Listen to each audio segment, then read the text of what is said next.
December 27వ తారీఖు మధ్యాహ్నం 1:15 తరువాత కుంభరాశి వారికి ఊహించని ఒక శుభవార్త వస్తుంది. అంతేకాదు ఆ శుభవార్త విని తప్పకుండా ఆశ్చర్యపోతారు.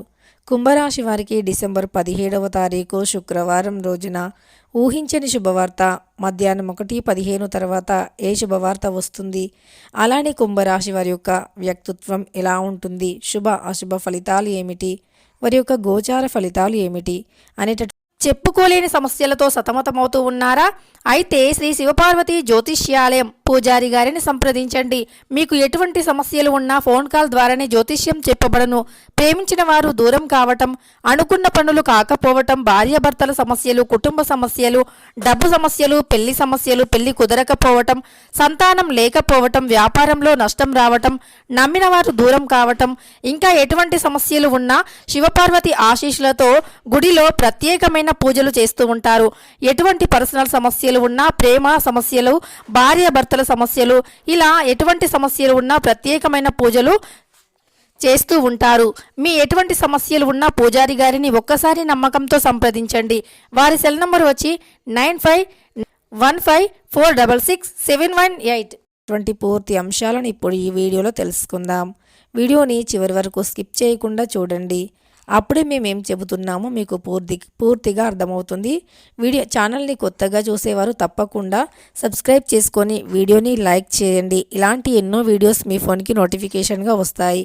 అయితే ఇక కుంభరాశి వారి యొక్క వ్యక్తిత్వాన్ని తెలుసుకుందాం.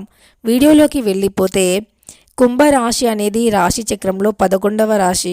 ధనిష్ట 1, 2, 3, 4 పాదాలు, శతభిషం 1, 2, 3, 4 పాదాలు, పూర్వాషాఢ 1వ పాదంలో జన్మించిన వ్యక్తులని కుంభరాశి వారిగా పరిగణిస్తూ ఉంటారు. ఈ రాశికి అధిపతి వచ్చి శనీశ్వరుడు. ఇక చాలామంది శనీశ్వరుడు అధిపతి అనగానే భయపడుతూ ఉంటారు.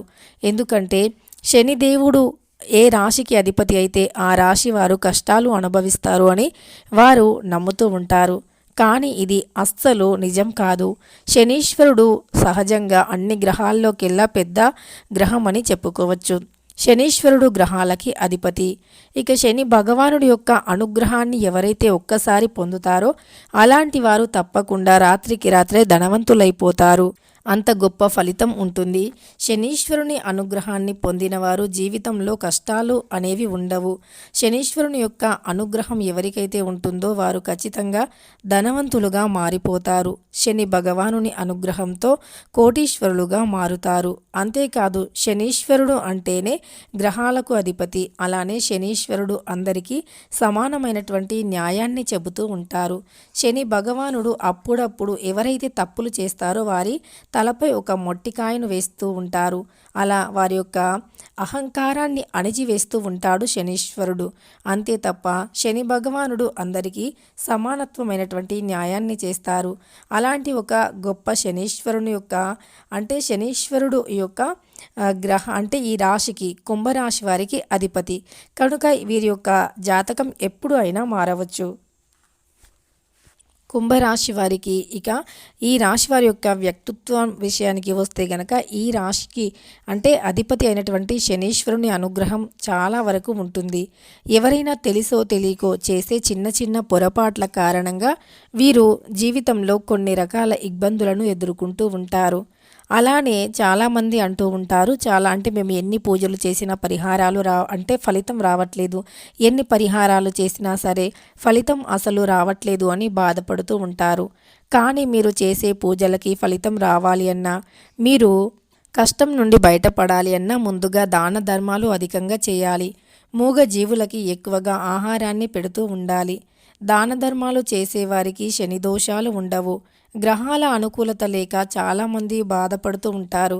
ఎప్పుడైనా సరే గ్రహాలు మనకు అనుకూలించాయి అంటే ఎంతటి దరిద్రుడు అయినా ధనవంతులుగా మారిపోతారు. గ్రహాల అనుకూలత ఒక్కటి ఉంటే చాలు, జీవితంలో మనకు ధనం అనేది వెతుక్కుంటూ వస్తుంది. ధనపరమైనటువంటి సమస్యలు తొలగిపోతాయి. గ్రహాల అనుకూలత ఉంటే జీవితంలో మనకు లేనిది కానిది అంటూ ఏదీ ఉండదు. అలాంటి గ్రహాల అనుకూలతను పొందినట్లు అయితే తప్పకుండా ధనవంతులుగా మారిపోతారు. ఈ గ్రహాల అనుకూలతను పొందాలి అంటే తప్పకుండా ఈ యొక్క శనీశ్వరుణ్ణి పూజించటం, నవగ్రహాలను పూజించటం, నవగ్రహాల దగ్గర నువ్వుల నూనెతో అభిషేకం చేయటం, అలానే నువ్వుల నూనెతో దీపం వెలిగించటం చేయాలి. అంతేకాదు శనీశ్వరుని యొక్క అనుగ్రహాన్ని పొందాలి అంటే మూగజీవులకి ఆహారాన్ని పెట్టటం, పేదవారికి అన్నదానం, వస్త్రదానం వంటివి చేయటం, ఇలాంటివి పుణ్యాన్ని మూటగట్టుకోవడానికి అనుకూలంగా ఉంటాయి. అంటే ఇలాంటి పనులు చేయటం వల్ల శనీశ్వరుడు అనుగ్రహిస్తాడు. దానితో పాటు లక్ష్మీదేవి అనుగ్రహం కూడా కలుగుతుంది. ఇక ఈ కుంభరాశి వారు నిజానికి చాలా గంభీరమైనటువంటి మనస్తత్వాన్ని కలిగి ఉంటారు. అంతేకాదు వీరు పట్టుదల కలిగినటువంటి వ్యక్తులు. పట్టుదల అంటే నార్మల్గా ఉండదు. ఒక పని అనుకున్నారు అంటే ఉడుం పట్టు అంటారు కదా, ఆ విధంగా ఉంటుంది. ఈ పని చెయ్యాలి అంటే ఆ పనిని 6 నూరైనా 100 6 అయినా ఖచ్చితంగా చేసి తీరే వరకు నిద్రపోరు. వీరు అదే క్రమంలో అంటే ఒక విజయాన్ని పొందే క్రమంలో వీరిని ఎంతోమంది అవమానిస్తూ ఉంటారు. కానీ వాటి నుండి కూడా బయటికి వస్తారు. ఎవరు ఏది అన్నా సరే వీరు చేసేది తప్పు కాదు అని తెలిసినప్పుడు వీరు అస్సలు కూడా దానిని పట్టించుకోరు. ఇక ఒకరోజు విజయాన్ని పొందిన తర్వాత ఎవరైతే వీరిని చెడు, తప్పు అన్నారో, కాదు కూడదు అన్నారో వీరి యొక్క కాళ్ళ దగ్గరికి వస్తారు అని చెప్పుకోవచ్చు. అలా ఈ యొక్క కుంభరాశి వారు సాధించి తీరుతారు. తప్పకుండా ఎవరైనా ఏదైనా అంటే ఇంకా కసిగా సాధించాలి అనే పట్టుదల పెరుగుతుంది. అదే పట్టుదలతో తప్పకుండా సాధించి తీరుతారు. అంతేకాదు వీరు అంటే ఈ యొక్క కుంభరాశి వారు ఎవరైతే ఉన్నారో తప్పకుండా వీరి యొక్క జీవితంలో విజయాన్ని పొందడానికి అనేక రకాలు ఇక ఈ కుంభరాశి వారు అధికంగానే దాన ధర్మాలు చేస్తూ ఉంటారు. కానీ కొన్నిసార్లు క్షిణితావేశం అధికంగా ఉంటుంది. ఇలా క్షిణితావేశం అంటే కోపంలో వీరు ఎవరు ఏమన్నా సరే అంటే అసలు కొంచెం కూడా తీసుకోరు.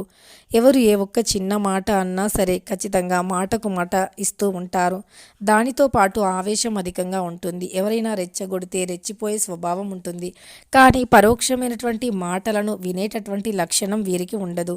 ప్రత్యక్ష అంటే చెప్పుడు మాటలు విని గొడవలు పెట్టుకోవాలి అనేటటువంటి భావన వీరిలో అస్సలు ఉండదు. వీరు మంచి వ్యక్తిత్వాన్ని, మంచి లక్షణాన్ని కలిగి ఉంటారు.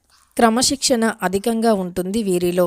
అంతేకాదు క్రమశిక్షణతో పాటు మంచి పనిలో నేర్పరితనం అధికంగా ఉంటుంది.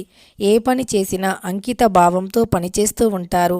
ఏ పని చేసినా డెడికేటెడ్ మైండ్తో పనిచేస్తూ ఉంటారు. అంతేకాదు వీరు ఏదైనా వినూత్నమైనటువంటి పనులు చేయటానికి ఎక్కువగా ఇష్టపడుతూ ఉంటారు. అంటే 10 మంది చేసేటటువంటి దానిలో కాకుండా అంతకు మించి ఒక కొత్త నూతన పనిని ప్రారంభించడానికి ఇష్టపడతారు. అలా నూతన ప్రయత్నాలు కూడా బాగా కలిసి వస్తాయి. వీరు పనిచేసేటటువంటి కార్యస్థలం ఏదైతే ఉంటుందో అక్కడ కూడా వీరికి మంచి పేరు, ప్రతిష్ట అనేది ఉంటుంది. వీరు పనిచేసేటటువంటి వారితో కలిసికట్టుగా ఉంటారు, సంతోషంగా జీవిస్తారు. అంతేకాదు వీరు పనిచేసే దగ్గర ఎవరైతే ఉంటారో వారి జీవితంలో అంటే వీరు ఎక్కడైతే పనిచేస్తూ ఉంటారో ఆ ప్రదేశంలో కూడా వీరి పై అధికారులతో, సీనియర్స్తో కూడా మంచి అంటే ఏదైతే పొగడ్తలు అంటామో దానిని ఎక్కువగా వీరు పొందుతూ ఉంటారు. ఎక్కువగా ప్రశంసలు పొందుతూ ఉంటారు. ఈ యొక్క కుంభరాశి వారు అన్నింటిలో కూడా మంచి చక్కగా నేర్పరితనంతో, అంకిత భావంతో పనిచేస్తూ ఉంటారు ఈ యొక్క కుంభరాశి వారు. అయితే ఈ యొక్క కుంభరాశి వారు ఎవరైతే ఉన్నారో ఈ కుంభరాశి వారికి మధ్యాహ్నం 1:15 తర్వాత శుక్రవారం రోజున జరిగేది ఇదే. అయితే ఒక గొప్ప శుభవార్త వింటారు. వీరికి ఏదైతే ఆస్తి ఉందో, ఆస్తి తగాదాలు ఉన్నాయో, కోర్టు సమస్యలు ఉన్నాయో వాటి నుండి విముక్తిని పొందుతారు. రాజకీయ రంగానికి చెందినటువంటి వ్యక్తులు కూడా ఈ సమయంలో విజయాన్ని పొందుతూ ఉంటారు. అలానే ఉద్యోగస్తులు కూడా మంచి ఉద్యోగాన్ని పొందుతూ ఉంటారు. విద్యార్థులు కూడా మంచి చురుగ్గా అంటే విద్యలో ముందుంటారు. అదేవిధంగా అన్నింటిలో కూడా చాలా యాక్టివ్గా పాల్గొంటారు.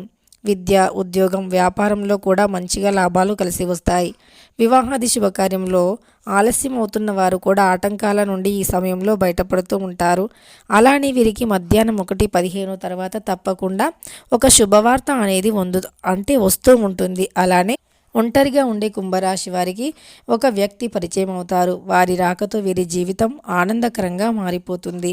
ఇలా కుంభరాశి వారికి డిసెంబర్ 27వ తారీఖు శుక్రవారం రోజున మధ్యాహ్నం 1:15 తర్వాత జరిగేది ఇదే. వీరికి ఈరోజు చాలా సంతోషంగా గడిచిపోతూ ఉంటుంది. వీడియో నచ్చితే లైక్ చేయడం అస్సలు మర్చిపోకండి.